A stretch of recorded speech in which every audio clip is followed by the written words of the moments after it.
Hey everybody, I'm Zach. And I'm Jesse. You're watching Tesla Time News. Episode 393. Oh, now you know.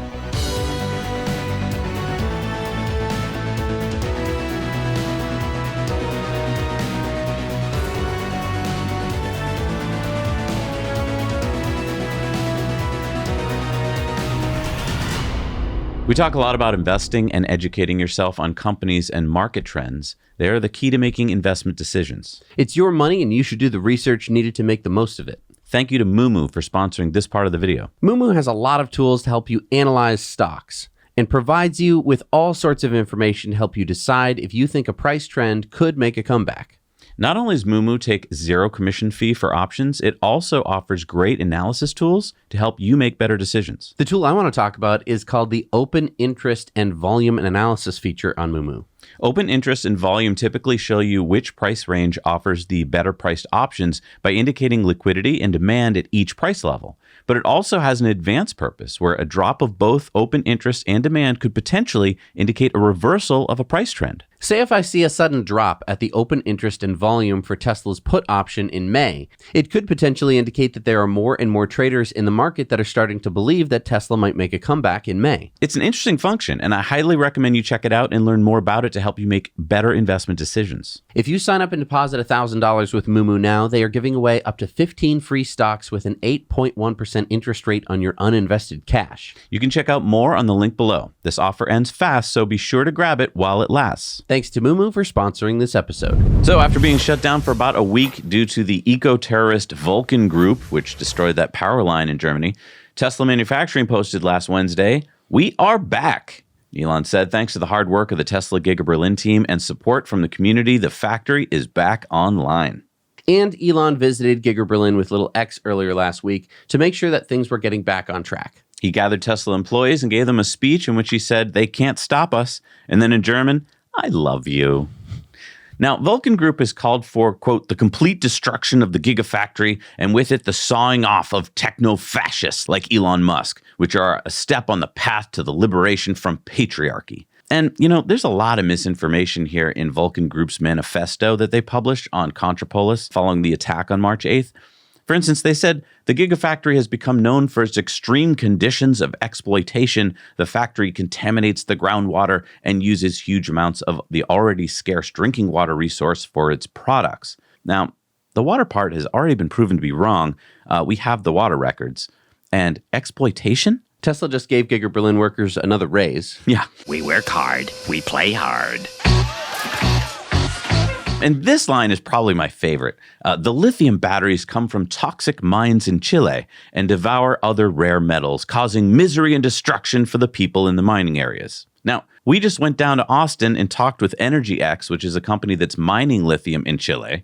So destruction of the people in the mining area? It's a giant desert where people have been extracting salt brines into ponds for decades. Now, they've been extracting those brines not for lithium, but for potash, which is a fertilizer. It's only recently been that lithium became valuable enough to actually gather that salt too. And EnergyX has a technology that eliminates the ponds entirely. So technology is actually making life better for people.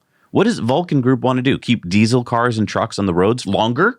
And also, if, the exploitation of workers is due to some, communist manifesto that Vulcan Group, thinks is true, do they not know that Tesla also offers stock in the company, which is sort of a way to own the means of production? Yeah. I don't know. It's just, just something to think about. No, it's a really good point. Almost all Tesla employees own the company. If they want to. They don't have to, but they can. So I don't know. Oh, and also Tesla's leader barely gets paid anything. Right. But yeah. You know what?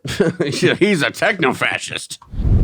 So Tesla has announced on their website, price increase. Prices for the Model Y will increase by $1,000 on all trims on April 1st. But that's just an April Fool's joke, I'm sure. I think it's another one of those end of the quarter sales booster thingies. Mm-hmm. And I really don't get it. Mm-hmm. I mean, does it really do anything? Please let me know down below. We ran a Patreon poll, so we'll see what our Patreons think later in the show. Tesla just ended that temporary $1,000 discount on the Model Y. That ended on March 1st. So currently, the Model Y prices in the U.S. are the following.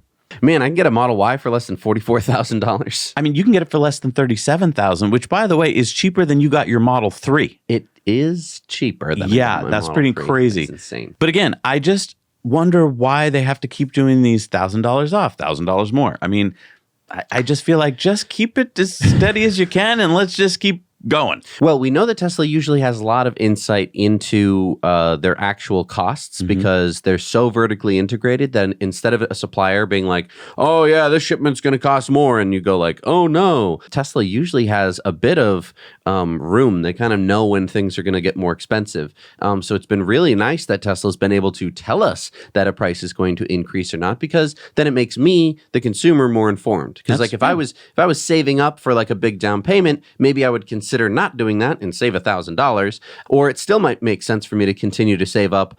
I mean, I don't know what situation that would be, but it lets me know that that's going to happen. And that means that when that happens, I'm not upset, because that's been a big thing. Unlike a dealership where you don't know the price until you sit in that office for 3 hours. Yeah, but that true code. And the guy keeps, coming back. I'll talk to my boss. Talking to his manager and being like, all right, here's what we can really do for the price. You're talking like we didn't go over this already. Tesla just prints it right on their website. And that can make people collectively more upset when it goes up or when it goes down, because then people can go like, hey, my car isn't worth as much as I thought. Or, hey, I was going to buy this car and now it's more expensive. On Saturday, Tesla started rolling out the latest version of its FSD software to owners in the US, version 12.3. Autobots, roll out. We roll.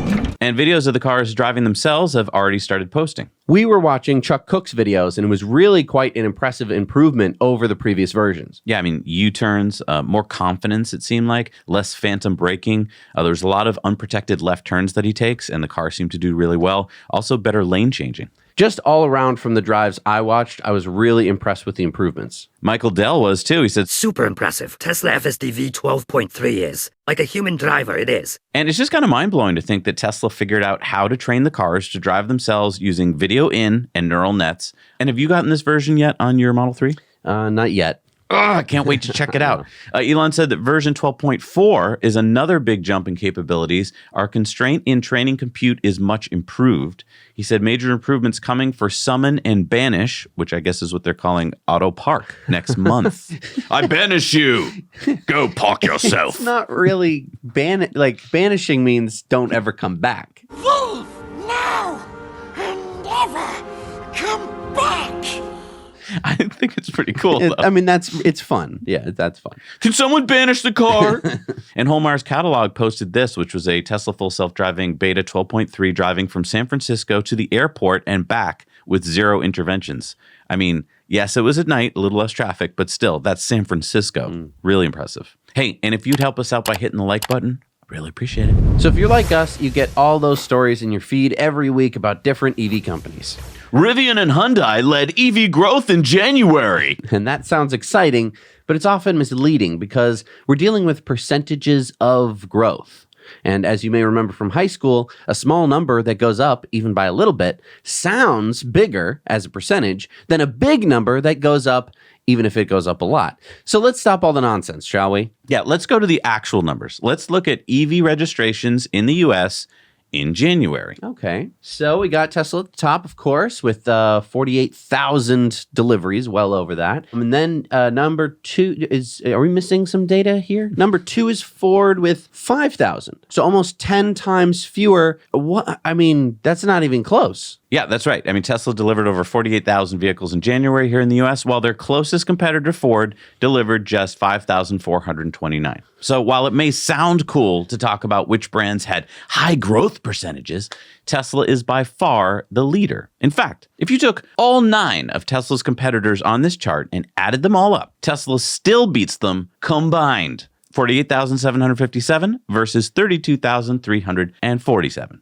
And this is what I really want everyone watching to really see. No matter how these auto manufacturers word their press releases, no matter how the legacy media tries to spin it, Tesla is way out in front and continues to expand the lead. And for good reason. I mean, last week in Austin, we rode in a Polestar 2, a Hummer EV, and a Chevy Bolt. All 3 of those EVs don't hold a candle to a Tesla. Even though all 3 of those EVs were brand new, they felt outdated. As Sandy Munro talked about, Tesla is innovating at the speed of thought. you might be saying, like, how did you get all these cars, Zach and Jesse? We were Ubering. Yep. So when we got in the Uber with the Chevy Bolt and we said, hey, man, like, how do you like the car? He was like, oh, I hate it. This is just a loaner. I actually drive a Tesla. I drive a Tesla. And he's like, do you know how long it takes to charge this thing? Yeah. So this next story about India trying to attract Tesla is one that pops up quite frequently. And it's something that I'm sure that many of us would love to have happen. We would love to see Tesla opening sales and service centers and superchargers throughout India. It would be fantastic for India to electrify its transportation system. Not only would it help lower the cost of transportation for millions of Indian families, but it would also help reduce harmful air pollution throughout the country. But India's government is not doing the country any favors. And let's get real here. Tesla is not going to commit to making big investments in India until they are sure that India will help them and not hinder them. So while we'd love to be reporting Tesla to open a gigafactory in India, this latest offer by the Indian government is so lame that I highly doubt Tesla is going to bite. Okay, so what's the deal? All right, so it basically boils down to three pieces. This proposed plan allows foreign EV manufacturers a 15% import duty on EVs valued $35,000 or above for a total period of 5 years. But there are three main requirements for companies to take advantage of the deal. First, they need to make a minimum investment of about $500 million. Second, they need to build an EV manufacturing facility in India within 3 years with a localization level, meaning like using local parts and people, of 25% by the third year, 50% by the fifth year. And then they are limited to only 8,000 units per year with a total cap of 40,000 imported EVs at these lower tariffs. It's like India doesn't understand who holds the power in this negotiation. Right. I mean, Tesla does not need you, India. I'm sorry to say it, but Tesla has so many other markets it can enter. Countries with their arms that are wide open. My advice to India, do what China did.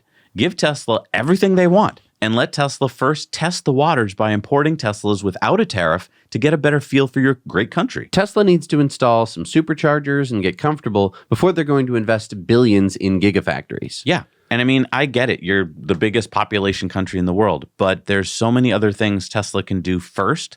And so I just don't think they really need to be in India. It would be nice for them to be in India. The other piece of this is I believe that the Indian government is being really lobbied hard by companies like Mahindra, right? They do not want Tesla to enter that market. And so I'm sure they're pouring money into the coffers of politicians to be like, keep them out. That's a really good point. And I'm not in India, so I don't know what the local politics are. But if it's anything like any other country in the world, that's typically what, the local car manufacturers would want to do. And it's something where the more you kind of learn about India and kind of the manufacturing that they have going on there, it would make sense that that's the reason why we're not seeing it the same way that we saw, say, with Thailand. So we reported last week that Elon said this week XAI will open source Grok. And on Sunday, Grok posted, "Waits in bio." So what does this mean? What does it all mean, Basil? Well, ChatGPT just posted, "Stole my whole joke." And Elon said, "Tell us more about the open part of OpenAI." Yeah, so I'm not a computer scientist, but I believe that all the files are right here in Grok's bio page. Now, you may remember that Elon started a new company, XAI, last July to compete with OpenAI. Grok, the LLM chatbot, was released last November, and Elon says that they should be coming out with version 1.5 of Grok soon. Now, I've been using Grok for about 3 months now, and it's pretty good. I mean, it still hallucinates, which means it lies, and it gives lousy answers sometimes, but hopefully it will continue to improve. And by the way, Grok is available on X to Premium Plus users, if you want to check it out. And I think the biggest strength of Grok is that it will give you kind of up-to-date answers. Really up-to-date answers. I mean, because it's taking X Twitter data. Right. So it's able to know when something has just happened. Whereas if you ask ChatGPT, it's like, I don't know anything that happened before, 2021. And you're like, well, that was a long time ago, dude. Yeah. So I've got an EV tip for you. This is the Fanttik X8 Apex battery-powered tire inflator. I asked for it specifically because so far we have not found a battery-powered tire inflator that can handle this. That's right. We tried other units, but they couldn't pass the Rivian off-road tire test. But as you can see here, the Fanttik X8 handled it with no problem. And thank you to Fanttik, by the way, for helping sponsor today's show. It's so comforting to have one of these in your car. There's a bunch of features that I love about the Fanttik. It's super easy to use with a nice long air hose, so you can set the tire pressure and walk away.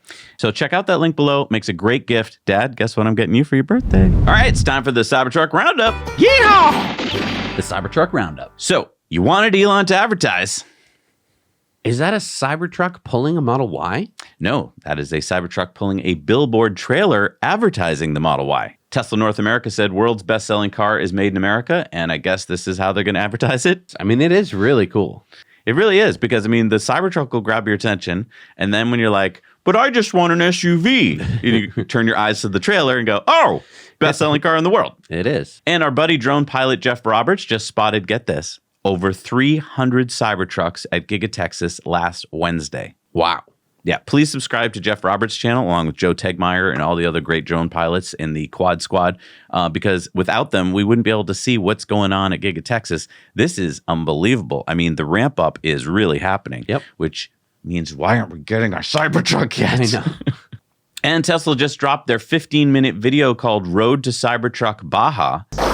Comes by many names, but the Baja 1000 is challenging, if nothing else. Really fun to watch. I recommend you guys go watch it. This was their journey from San Diego to Los Cabos last October. Remember, for the Baja race, there were 5 stages, and so hundreds and hundreds of miles. They had to figure out how to charge and how to get there on roads that some of them had been wiped out by hurricanes and stuff. And so, I mean, there were places where they had to like really go slowly and stuff, but really fun to watch. I hope there's going to be more videos in the series. Check this out from Nick. He said, Tesla is an awesome company. A forum member that goes by the name of MRP11 unfortunately was diagnosed with stage 4 cancer and asked for a rush on their Cyber Beast delivery. A month later, Tesla home delivered their Cyber Beast alongside 3 other Cybertrucks, creating a very special moment. He wrote, here is how the home delivery went. Our new Beast arrived, plus support from a rose gold, black, and another stainless steel Cybertruck. They made a grand entrance, filled the driveway, and were there to address any new needs or concerns or questions for as long as we wished. It made for an incredible event for which I will remember and cherish today forever. Thank you, Tesla, for making today so special. And Elon said, glad it worked out. That's really sweet. That's really nice. Elon reposted Dave Sparks' video of his apocalyptic Cybertruck. Does he know something we don't?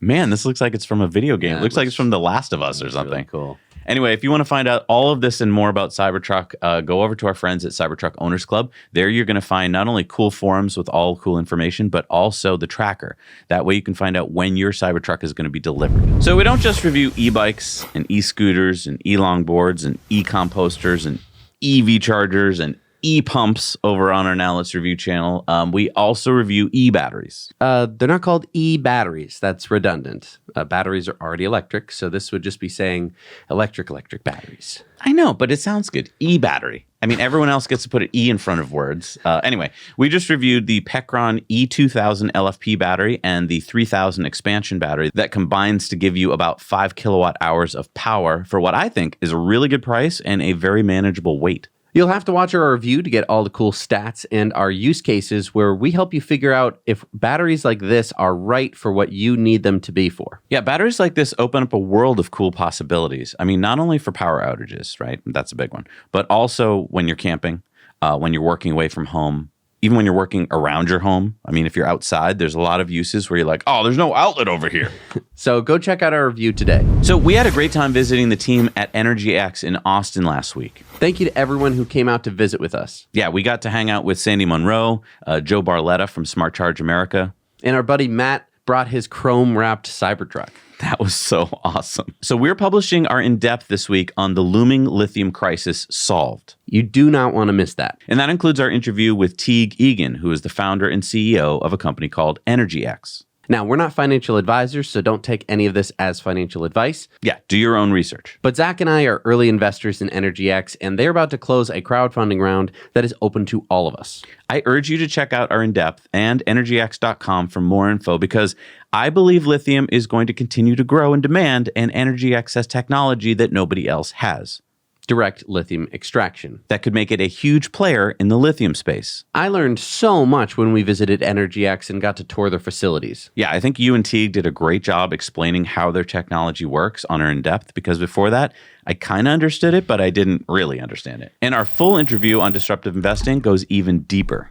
Yeah, Teague let me taste some lithium brine. You can see my reaction if you want in our in-depth. Now, I want to talk about this more on our Investor Club bonus stories this week, but I urge every investor out there, consider taking advantage of the change in the law that happened in 2012 and allowed us, the little guys, to invest like the fat cats there on Wall Street in startups that have huge upside potential.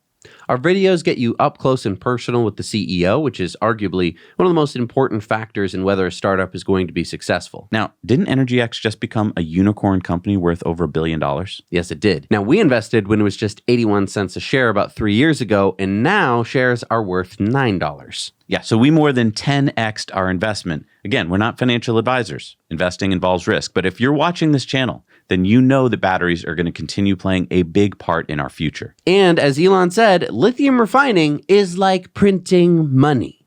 I don't think Elon's a financial advisor either. But he is the third richest man in the world, so go watch our in-depth. You'll be glad you did. And thank you so much, EnergyX, for sponsoring today's show. All right, so according to the Wall Street Journal, Fisker has hired restructuring advisors to assist with a possible bankruptcy filing. Uh-oh. Fisker has responded saying, quote, as a matter of company policy, Fisker does not comment on market rumors and speculation. However, Fisker often works with outside advisors to help manage its business and assist in developing and executing strategies. Fisker is focused on raising additional capital and engaging in a strategic partnership with a large automaker. And Fisker's stock did some weird gymnastics. It closed down 52% last Thursday after the bankruptcy story came out, and then rebounded after hours when Fisker mentioned the strategic partnership. Yeah, I wonder who the strategic partner could be. I think it's Nissan. Yeah, we talk about Nissan and Honda's latest partnership on Patreon bonus stories this week, and we'll explain our thinking more on there. So the Polestar 3, the all-electric SUV, has started production in China, and Polestar CEO Thomas Ingenlath says that U.S. production tests have been successful so far. Not sure what that means.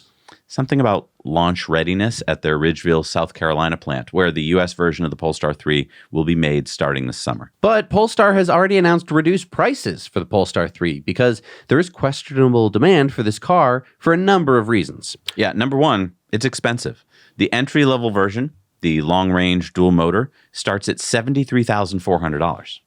Okay, but then you get to take off the $7,500 federal tax credit. That's my second part. Number two, I think the first ones being shipped over from Polestar's Chengdu, China plant will most certainly not qualify for the credit. And even when they get production rolling in South Carolina, it still may not qualify depending on where they're sourcing their battery materials and where the batteries are actually put together. Okay, so starting at $73,400 for 315 miles of range with a 111 kilowatt hour battery and 483 horsepower and 0 to 60 in 5.5 seconds. Yeah, that includes the Pilot Pack, which comes standard, and it includes Pilot Assist Driver Assistance, Park Assist Pilot, Lane Change Assist, and their heads-up display.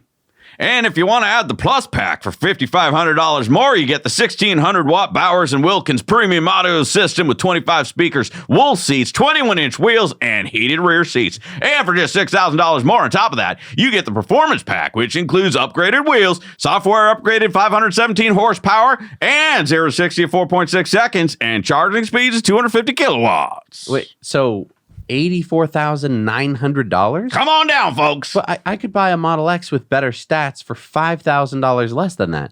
Plus, I'd get the $7,500 federal tax credit. I mean, Tesla gives me more range at 335 miles, faster 0 to 60 at 3.8, and an included tow package. Yeah, but no heads-up display. And Polestar includes the lane change, which you'd have to pay $6,000 more for to get the enhanced autopilot to get that on the Model X. I mean, with the $7,500 tax credit, I could add the enhanced autopilot and still come out cheaper than the Polestar. And that's a good point. I think that's why Polestar had to start cutting prices before it even came out, because they probably weren't seeing much demand. And what we're not mentioning here is that we've been comparing the Polestar 3 to the Model X. If we compare it to the Model Y... Yeah, I think the Model Y wins that like 9 times out of 10, right? Yeah, the Model Y performance after the federal tax credit is only $44,990. That's $40,000 less than the Polestar 3. Yeah, the more I learn about the Polestar 3, the more I think the Polestar is going to really struggle to generate demand. But I'd love to know your thoughts in the comments below. And if you want to share a portion of this episode, but you don't want to share the whole 1 hour episode, you can either head over to our Now You Know Clips channel, or you can find clips on X. Next up is our friend Ellie with our SpaceX update. Hey Zach and Jesse, Ellie in space here at Starbase. I have my tennis shoes on the ground and I am behind the orbital launch mount just 3 hours after the 3rd test flight of Starship. Now, unless you live under a rock, you probably already know that the 3rd test flight was successful. 3rd time was a charm. They were able to not only reach orbit, but reach many other key milestones, except for there was, of course, an issue with the re-entry. But that is something that they'll likely nail on the 4th launch, and I think that that could be sooner than later. In fact, I predict that we could see that 4th launch in May or June. Why do I think that? Well, we know that Ship 29 and Booster 11 are already ready to go. So the hardware is ready to fly. The mishap investigation that is going to be conducted here by the FAA is likely not going to be nearly as extensive as the ones that we've seen in the past. And that is because of the lessons that SpaceX has learned and the many changes here at the orbital launch site as well as on Starship itself. So this test flight was no doubt a success. I had over 13,000 people tune into my live stream, which was absolutely incredible. And that was in large part thanks to Starlink, which I was able to use to do my stream.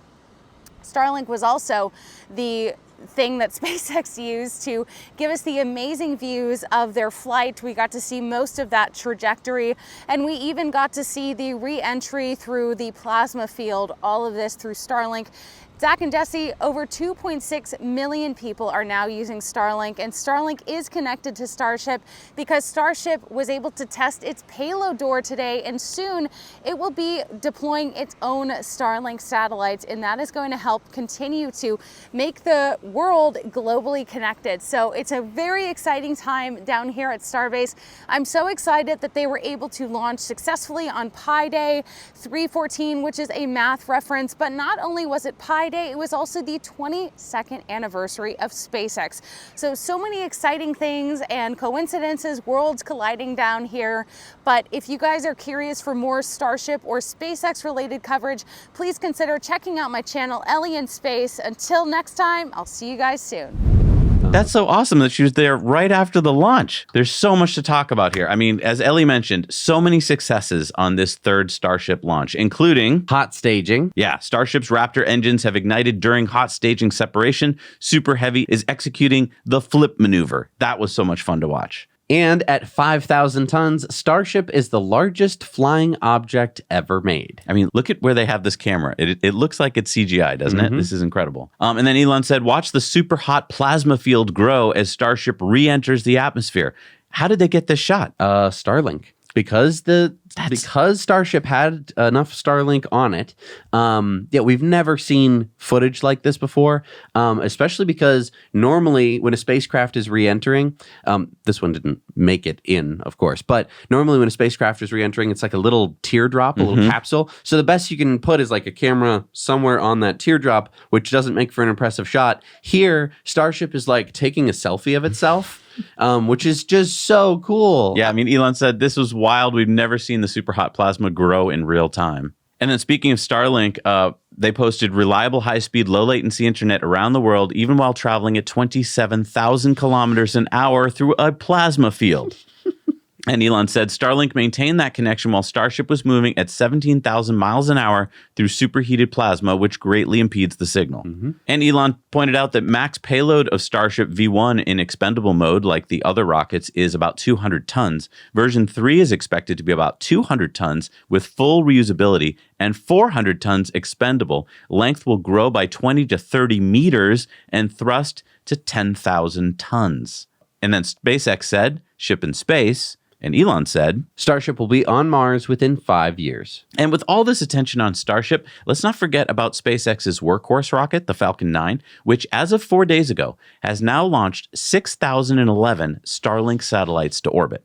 Falcon 9 has already taken off and re-landed 25 times so far this year. The first stage rocket that you're seeing right here on the A Shortfall of Gravitas drone ship has re-landed now 19 times and has launched 528 payloads and 8 humans to space safely. So think about that for a second. SpaceX didn't have to build 18 other rockets. What a week for space. I'm just so upset at Legacy Media because they either didn't cover it or they made it seem like, oh, another failure from SpaceX. And- I want to strangle them. And this is where we hope we can give you some good news, because this is really good news if you're excited about the future of humanity. And speaking of the future, it's time for Into the Future, sponsored by our friends at Henson Shaving. And speaking of the future, if you want to get probably the most futuristic razor, you can get one over at hensonshaving.com. And if you use our code, now you know, at checkout, you can check out with 100 blades and get them all for free. All right, so what have you got for us for Into the Future this week, Zach? Well, Jesse, check this out. But first, have you been doing those deep breath exercises I told you about? Why? Well, because Rivian just announced this on their website. Does that say manual tonneau cover? Uh-huh. So remember the automatic tonneau cover that we both got with our R1T pickup truck, and it broke for many people, and so we largely stopped using it so that it wouldn't break for us. Rivian then said that they would re-engineer it and get it back to us with a date. The best I've been able to get out of them is late 2024. But now R1T buyers can choose this manual tonneau cover for just $1,800 more, and it should be available this summer. What? This isn't Into the Future. This is like going backwards. A manual tonneau cover? Well, I mean, Rivian did post this on X on Saturday. Our powered tonneau cover is now available on select R1T configurations and priced at $500. Shop our available configurations and typically deliver in just 1 to 4 weeks. But you said it wouldn't be coming until late 2024. This says 1 to 4 weeks. Well, Luke had the same interaction with Rivian that I had last week. Luke said, just spoke to a rep. Existing customers will have a chance to buy it in late 2024. And Rivian said, correct. Okay. So hang on. New buyers can get it in 1 to 4 weeks, but owners who've had to stop using their tonneau cover for fear of them breaking on a trip have to wait 8 more months? Guess so. So we bought our truck, 2 years ago? Mm-hmm. And I have had to use it in the stupidest way possible, because you might be saying, well, it's a pickup truck, so it must have a pretty big bed. It does, but it's not that big when you either have to choose for the tonneau cover to be open or closed. And I like closed because I don't like getting all sorts of stuff in the bed. And I also like putting waterproof stuff in there. That's why we bought the fucking truck in the first place. What I've had to be doing is basically like sliding things into the bed that are short enough. It won't work for things that are too tall. So only short things. And then I have to slide them in. And then when I get someplace, I have to crawl into the bed and pull it out. You might be saying, Jesse, just open the tonneau cover. Well, if it breaks, I'm going to have nothing. I'm either going to have to spend $1,800 on the manual tonneau cover, or I'm going to have to wait 8 months to get the new and improved version. And the thing is, I saw Sandy's breakdown of the tonneau cover. It looks like it was designed by like a 6th grader. I'm just so mad that they did such a bad job, rolled it out, gave it off to everybody, and then they won't take care of their existing customers. I know. That is so stupid. You take care of your existing customers first, and then the new customers will get it. But they're so screwed. Rivian is so screwed that they have to be selling new pickup trucks with all the features that people like, because otherwise they will go out of business. That is why I am so unenthused by Rivian. And the thing is, now that Cybertruck is out with their tonneau cover, everyone in the comments on X was posting like, can you stand on yours? Tesla already figured it out. Yeah, it's really embarrassing for them. All right, it's time for Going Green.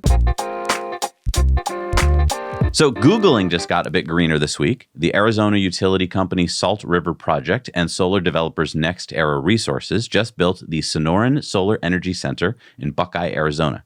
This is a 260 megawatt solar farm and a 1 gigawatt hour battery. That is A lot of battery. This $600 million solar and battery project will power Google's latest data center in Mesa, Arizona, which will be coming online next year. And Google needs a lot of power. Guess how much power all those Google searches use? Like a year? Mm-hmm. I wasn't even thinking about it, but like 100 gigawatt hours a year. That's a pretty good guess. 22.29 terawatt hours in 2022. That's enough electricity to power 2.1 million U.S. households for a year. So that's like enough power to power the city of Boston for a year? Yeah. Oh, and get this, though. Do you know how much solar hits the Earth every day? It's a lot. It's a lot. 173,000 terawatts of solar hit the Earth as we're speaking. Yeah. Isn't that incredible? That is incredible. So, okay, that makes me feel a little bit less bad about, like, I want a picture of a cat. All right, it's time for Sunspots. So, some solar news from around the country. Let's start with New York State. New York State could double their rooftop solar tax credit from $5,000 to $10,000 if Senate Bill S3596B becomes law. So since 2006, the New York State solar tax credit has been capped at $5,000 per household. But this new bill would double the cap. And that makes sense, right? Because since 2006, inflation has basically made the dollar worth roughly half what it was 18 years ago. So New Yorkers, reach out respectfully to your politicians and tell them I'm in favor of Senate Bill S3596B to double the solar tax credit. And here to our home state of Massachusetts, whereas many states like California are trying to kill net metering, Massachusetts is expanding net metering. Yeah, so can you explain what net metering is to people who may not know? Sure. If you have solar on your roof and you make more electricity than you were using at, say, 2 p.m., then you can push that electricity back onto the grid to power your neighbors, and your electricity meter will spin backwards, effectively making the grid pay you for your electricity. And that makes sense, right? Because while you are net positive, you are essentially like a mini power plant and you are helping the grid. Up until now in Massachusetts, only systems under 10 kilowatts, like ours, we had to actually keep our system under 10 kilowatts. So it's 9.6 kilowatts, right? Because only under 10 kilowatts could have access to net metering. But under this new Department of Public Utilities rule change, bigger rooftop systems and municipal and state-owned systems up to 25 kilowatts can now access net metering, which is estimated to save ratepayers here in Massachusetts $10 million a year. And we just mentioned that California went the other way and slashed net metering rates by 75%, which cost them 17,000 jobs and a sharp drop in rooftop solar installations. Again, this is where you come in. You are far more powerful than you even know. I was in municipal government for 24 years, so I know what I'm talking about. You, the lowly citizen, strikes fear into the heart of government officials if you educate yourself and band together. You are mighty and you can get what you want, but you have to exercise your power. And lastly, a report from Environment America has found that today only 1.5% of the U.S. is powered by rooftop solar. But they say that 45% of the country could be powered by rooftop solar, especially if we give the right incentives. Imagine that. Half the country's electricity coming from your rooftop. And I just love this quote from our Massachusetts Department of Public Utilities Chair, James Von Nostrand. He said, "Today in Massachusetts, you can get your energy straight from your roof. It's making less and less sense to pay for power from a distant plant spewing pollution when we can soak up the sun on our rooftops." Finally, they're getting it. It's taken them how long to get it? Thank you. Thank you. Thank you.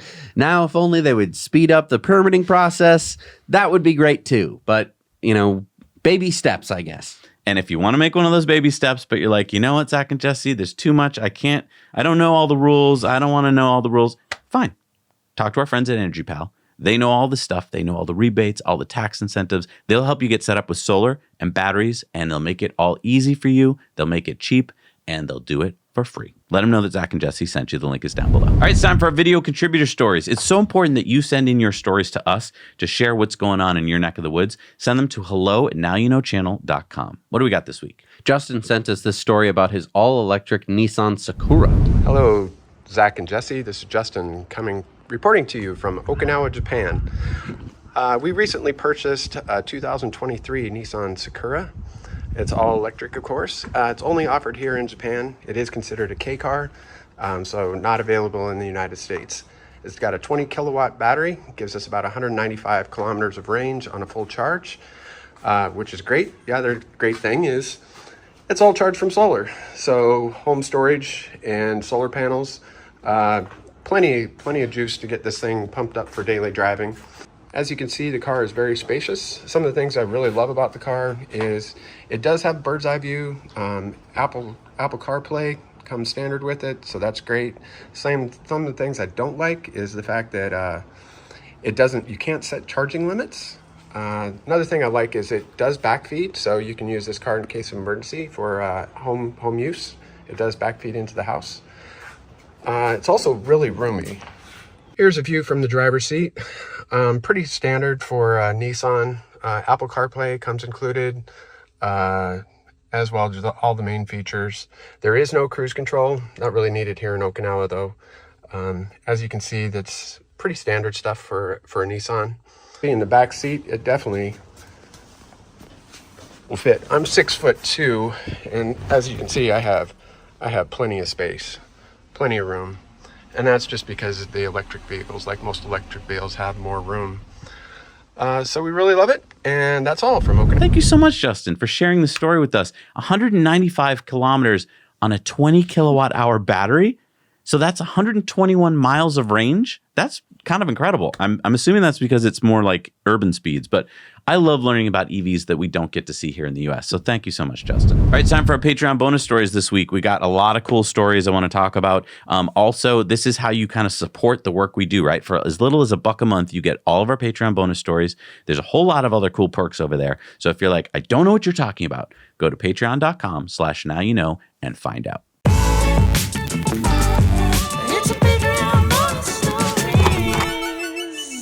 All right, we're back from the Patreon bonus stories. It's time for that poll we asked about. Do you think that Tesla's end of quarter sales boosters really make a difference?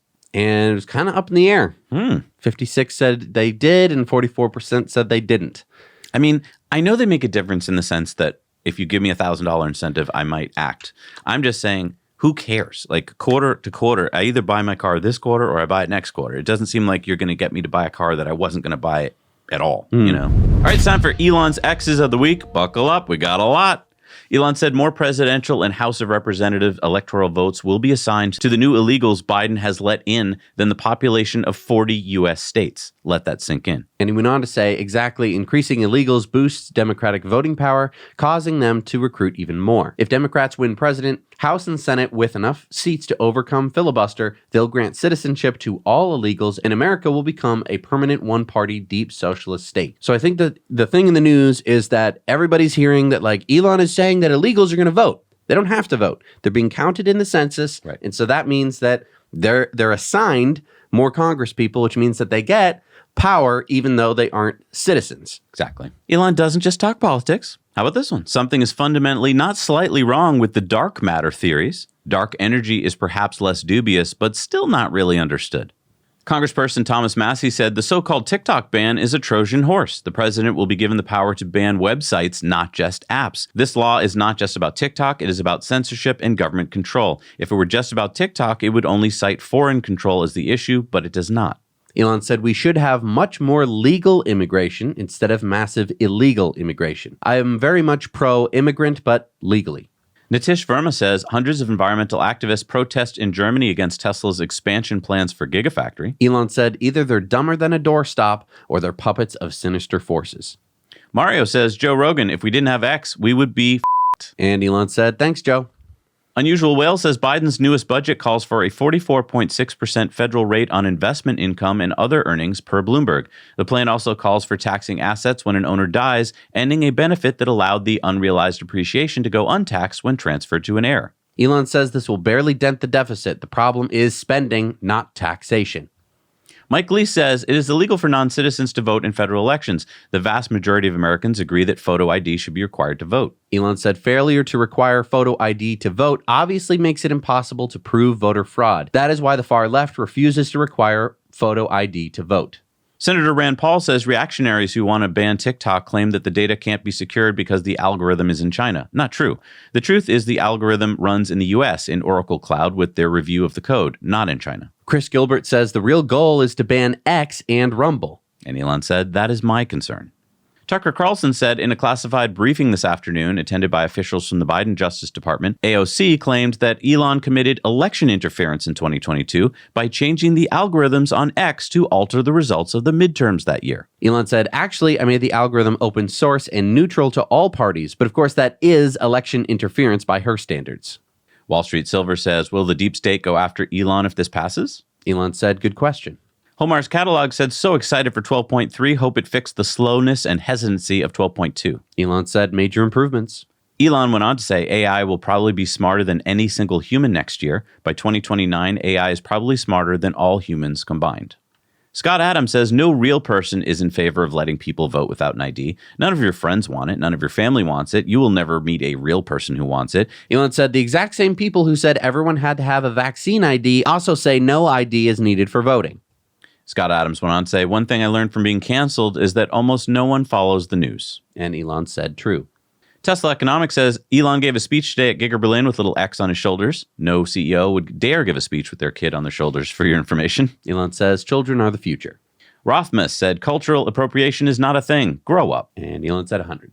Elon said, teach a people to hate themselves and their history, and they are defenseless against mind viruses. They can be reprogrammed with ease.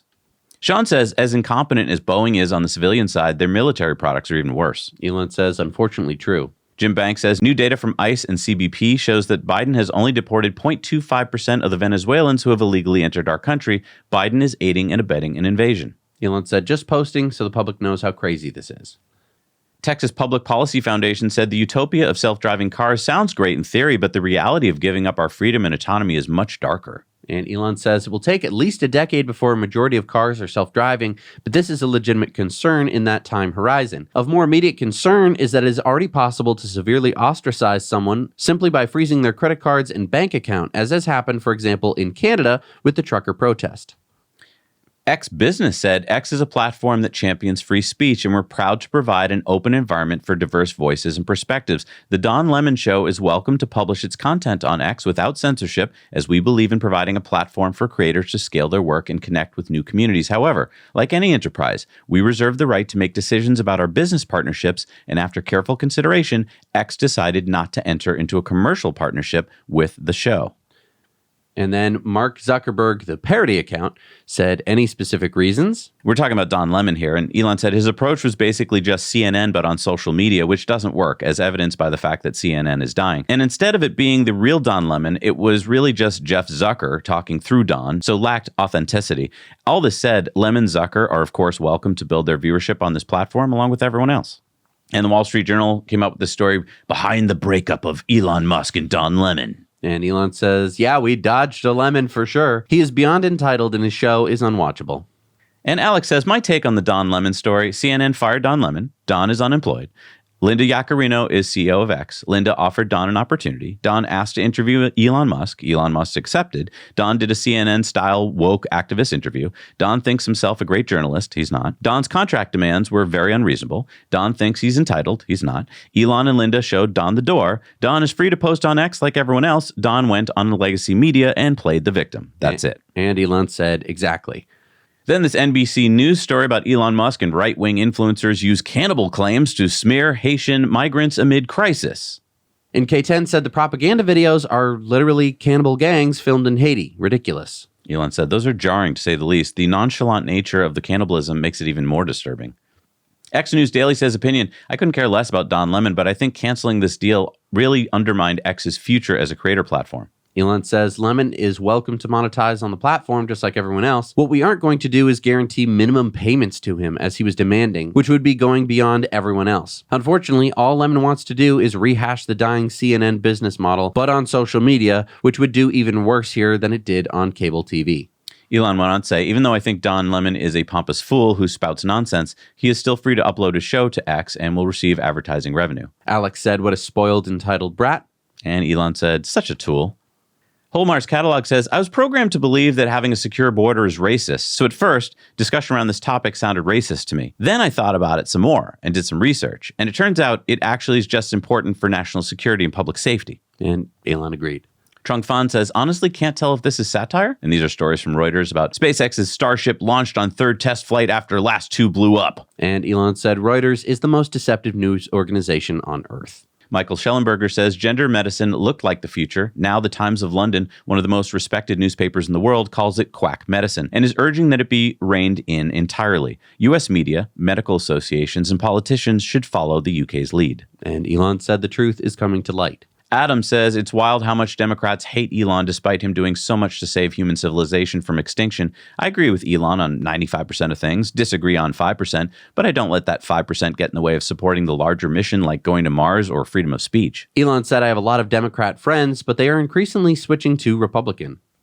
RGV Ariel says today was a good day. Now here's a nice wallpaper courtesy of SpaceX Starship S-28. Elon says, imagine seeing this view on your way to Mars. Doge Designer says made on Earth by humans. Elon says not bad for a bunch of monkeys. Andy says a Venezuelan Supreme Court judge is warning that violent convicts released from Venezuela are increasingly part of the migrant stream pouring into the U.S. Laken Riley's murder suspect is allegedly part of a violent Venezuelan gang. Elon says, why does the radical far-left Biden administration welcome violent illegals into America to prey upon your friends and family? We are even warned by other countries that it is insane to make America a haven for their convicted criminals. Holmar's catalog says GigaBerlin looks sick. Elon says, and we finished building the rave cave. Ooh. That's fun. Joe Lonsdale says top 1% pays 45% of U.S. income taxes. And Elon says, true.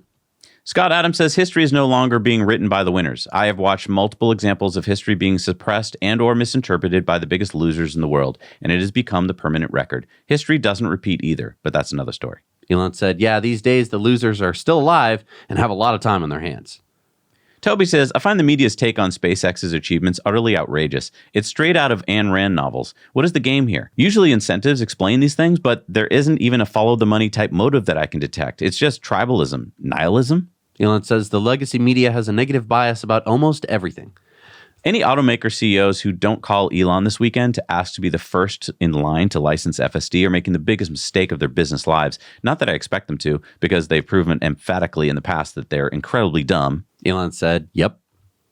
John Carmack says classic space-based solar power with orbital PV, masers, and Rectana farms is a long way from making sense even at Starship launch costs, but I wonder about the possibility of simple orbital mirror constellations that just reflect extra sunlight onto existing solar farms, increasing output in non-peak times. The engineering of steerable ultralight mirrors is challenging, but shouldn't be inherently expensive. Elon says pretty much anything you can do on the ground should be done on the ground. But for warming up Mars, reflectors made on Phobos and Deimos could be a good way to go. Ooh, like reflecting light to the planet? I guess so. Mike Ben says, when you watch this video, bear in mind that Dick Cheney was both CEO and chairman of the board of Halliburton. Halliburton Ukraine LLC, Halliburton's Ukrainian subsidiary, had just struck a deal with Ukraine's state gas giant in 2019, 2 months after Zelensky was elected. How many shares of Halliburton does Liz Cheney still own? And Elon said, no kidding. Yeah, so for all you Democrats out there who are like, he only talks badly about Democrats, he picks both sides. Elon says it's important that women know the effects of hormonal birth control as it is a significant cause of depression and increases suicide risk. This is not a value statement, just a public service announcement. Other forms of birth control do not have these effects.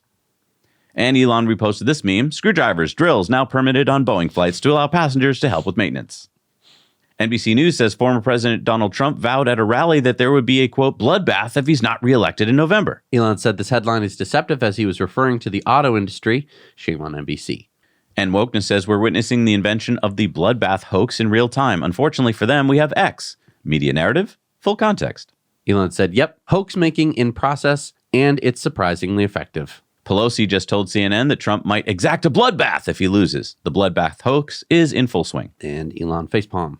New York Times. Trump says some migrants are not people and predicts a bloodbath if he loses. And Elon said they're pushing this hoax hard and looking like fools. And again, Elon doesn't just post about politics. Massimo said a sea cucumber eating. I was just disturbed by watching this, actually. Elon said, whoa. The Post-Millennial says prosecutors seek 40-year prison term for disgraced tech bro Dem donor Sam Bankman-Fried. And Gad Saad said too lenient. Elon said probably reduced to 20 and out within 10. Mark Andreessen said, take a look at this. This is a chart of competitive U.S. House districts over time. And as you can see, they are disappearing. And Elon said, yeah, sigh. Caitlyn Jenner said, people ask me why I'm speaking out so often on this topic. It's simple. It's biology. It's not about exclusion or not about being tolerant and accepting. Someone trans has to do it. Men don't belong in women's sports, period. And Elon said, good for you. Wall Street Silver said, just in, shocking new California bill to use taxpayer funds to protect violent illegal migrants from deportation. Enough is enough, California. Elon said, most insane law I've heard of, maybe ever. And then Curiosity said, a hexagonal storm with a diameter of 25,000 kilometers raging at the North Pole of Saturn. Elon said, wow. Hexagonal? That's cool. Doge Designer says, Google should penalize media websites that publish fake news articles. They should not appear on the first page of search results. Elon said, Google is in on it. They also manipulate their search results with left-wing bias. Elon said, please send links from this platform to your friends who are still being misled by the legacy media. Shibatoshi Nakamoto said, I have a thought. If legacy media journalists don't like being seen as disingenuous and untrustworthy hacks, I think maybe it would help if they stopped lying and misleading for their own agendas all the time and actually exhibited integrity. But what do I know? And Elon said, yeah. Elon said many Americans still have no idea this happened. And that's Glenn Greenwald saying the most underreported and underdiscussed story of 2023, a federal district court judge, upheld by a unanimous appellate panel, found the Biden White House and FBI committed one of the gravest attacks on the First Amendment in decades by coercing big tech to censor dissent online. And David Sachs says forcing Elon to divest X would be the single biggest win for advocates of online censorship. The Biden administration will make this a key priority in a second term. And Elon posted an exclamation point. The rabbit hole said 2 points. Trust in mass media has tanked. Only a majority of Democrats as a political group seem to trust mass media. Elon said, U.S. legacy media, with some notable exceptions, is basically the Biden cheering squad. Doge Designer said there's a Tesla Roadster flying in space while you're reading this post on X. Let that sink in. Elon said, according to our calculations, it should be up there and pretty much intact for over 10 million years. Woo! 10 million years. All right, it's time for community mail time. Community mail time. Remember, share your stories, photos, and videos with us at hello@nowyouknowchannel.com. Rob spotted this Cybertruck in Tampa Bay, Florida.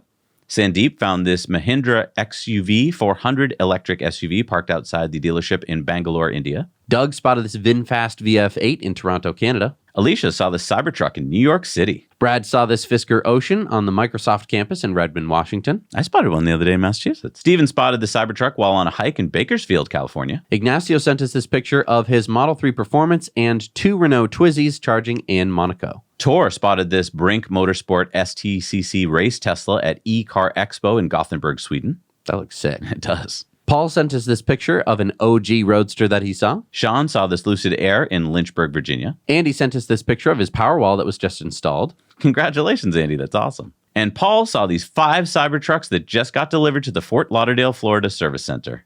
Wow. 5 lucky people. All right, it's time for the EV tip of the week. And Doug sent us this EV tip on how to de-ice your Tesla windshield. Here's the Tesla tip.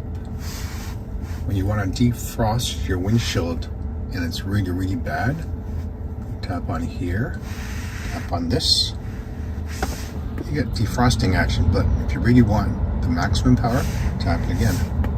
Turns red, and you get the de-icing mode. I came across this by accident. Of course, I should have read the manual.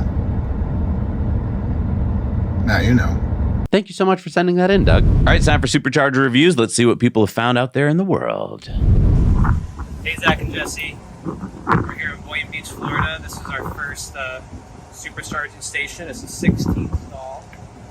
So there's plenty of availability. It's brand new. A lot of people might not know about it yet, which might be why it's pretty empty, but still you got a lot of stalls.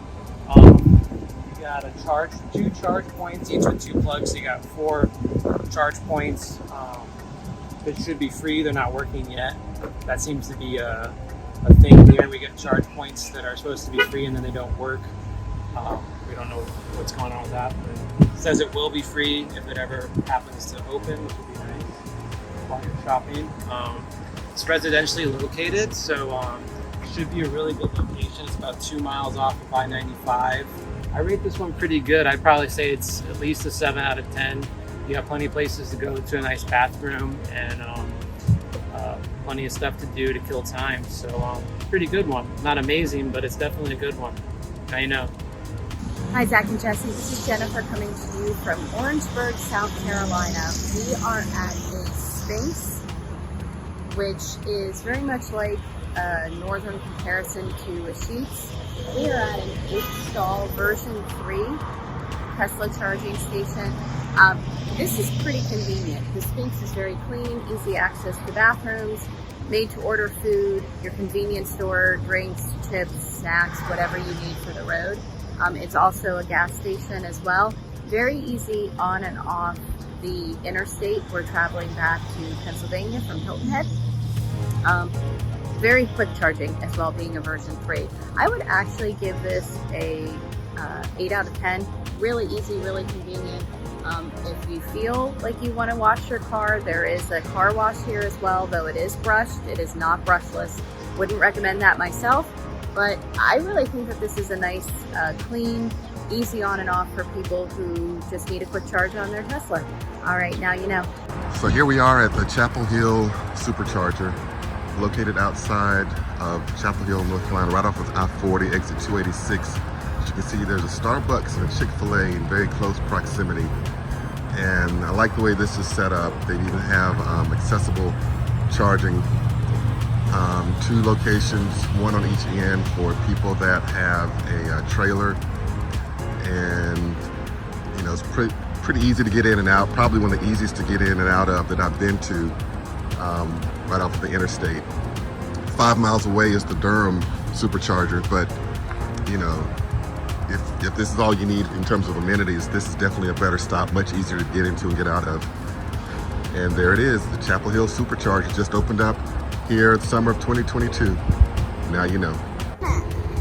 Hey, Zach and Jesse, we are here on our family road trip at the Utica, New York Supercharger location. 8-stall, 150 kilowatts. There is quite a bit around. There is a large strip mall right on? Yeah, and then there's a Burger King right across the street, and then there's a Walgreens right there. And yeah, and then I like the stalls because they're red, and red is one of my favorite colors. Yep. That's a plus. And let's see, there was a Burnberry convenience store just right at the other end of the plaza. Yeah. So there's that as well if you need to go over there. But what do you say? What would you rate this Supercharger location? Maybe like a 7 out of 10? Pretty close, right off the I-90. I would say like an 8 out of 10. 8 out of 10? Okay, we'll give this an 8 out of 10. Back to you, Zach and Jesse. Thank you so much for doing Supercharger reviews. If you want to upload your own, you can go to our website, nowyouknowchannel.com, and there you can actually review all the Superchargers that anyone has ever done a review of. So if you're planning a road trip for this summer, you can check those out. It's a really fun way to kind of see where you're going to be going. All right, what do we got for new Superchargers in the world, Jess? We got number 1996 in China is the 6-stall in Shanghai. Got number 23 in Israel, the 12-stall in Carmel, Israel. Number 65 in Spain is the 12-stall in La Jonquera, Spain. We have the 8-stall in Silva, North Carolina. Number 106 in Japan is the 4-stall in Tokyo. We have number 76 in Hong Kong, the 3-stall at the Regentville Shopping Center in Hong Kong. Number 100 in Taiwan is the 6-stall in Hsinchu. We have number 59 in Washington State, the 8-stall in Sammamish, Washington. Number 71 in North Carolina is the 12-stall in Durham, North Carolina. We have the 8-stall in Vestnes, Norway. Number 131 in the UK, 16-stall at Frankly Southbound. Number 197 in Germany is the 4-stall in München. Number 17 in West Virginia is the 8-stall in Marmot, West Virginia. Number 71 in New Jersey is the 16-stall in Clark, New Jersey. Number 14 in Thailand is the 8-stall in Bangkok. Number 155 in Florida is the 20-stall in Ocoee at West Colonial Drive, Florida. Number 127 in Norway is the 16-stall in Oslo Bogstavdien, Norway. Number 44 in Nevada is the 48-stall in Las Vegas at the Arroyo Crossing Parkway. Number 182 in France is the 24-stall at the Tesla Center in Aix-Marseille, France. And number 57 in Maryland, number 2198 in the US, number 6171 in the world is the 12-stall in Frederick at Ballinger Creek Pike, Maryland. Whew! I don't know. Do you think that they're slowing down or that they're increasing the number of superchargers? Because we had a lot of fun discussions at the EnergyX Lithium Lounge last week in Austin. Some people were saying that they think it's slowing down. I don't know why exactly, but something to do with the fact that they're opening this up to more EV companies. Yeah, they're just waiting for federal money. Oh, the federal money. Yeah, but I mean, why? They don't have to wait for the federal money. It's out there, don't they? I think that there's probably a bunch of forms and paperwork that you have to do. Now that they're allowing Ford and soon Rivian onto the Tesla Supercharger network, I think that we're going to start to see an uptick. But I think that, yeah, right now they're probably waiting on some projects because they want to, make sure that they're doing the right things to get the federal funding before they go ahead with them. The other thing is a lot of talk about maybe the older superchargers won't allow for Fords and GMs and stuff to charge. So I can't wait till we get our adapter so we can get out there with our Rivian and our Lightning and check that out. Yeah, it was really great to be out there and having discussions with lots of informed people over at the Lithium Lounge. Thank you so much for EnergyX for putting that on. That was really nice. We have a really cool in-depth coming out this week. I really hope you watch it. It's on the looming lithium crisis and how that has been solved. And if you don't want to miss that, you can hit the subscribe button and then hit the bell notification icon and set it to all. This will mean that all of our videos you will get a notification for, whether you're on your phone or it could send you an email. It all depends on what you want. So don't feel like you have to do it. If you've been subscribed for a while, please unsubscribe and then resubscribe. It's just that YouTube might just be thinking that you died or something. So like if you or that basically YouTube thinks that everyone is 12 years old and they think that like, oh, if they've been watching this content for 6 years, now this person's like 18 and they don't want to be watching the stuff that they watch when they're 12. If you're not 12 or if you're not 18, then you probably know what you like, but YouTube doesn't really know that. So yeah, unsubscribe and resubscribe, and that should hopefully kind of reset YouTube to be showing you some of our content if that's what you're interested in. Again, you can also use that notification bell. You can also set it to personalized, where YouTube will just kind of try and guess when you might be interested in some of our content. I don't find it to be that useful if you really like to watch all of our videos, but it's totally up to you. And thank you to everyone who's supporting us here on Patreon. Please head on over to patreon.com/nowyouknow. Support us for as little as $1 a month and get all of our Patreon bonus stories, or these great folks who support us for even more. We couldn't do it without you. Thanks so much for watching. We'll see you next week. Now you know.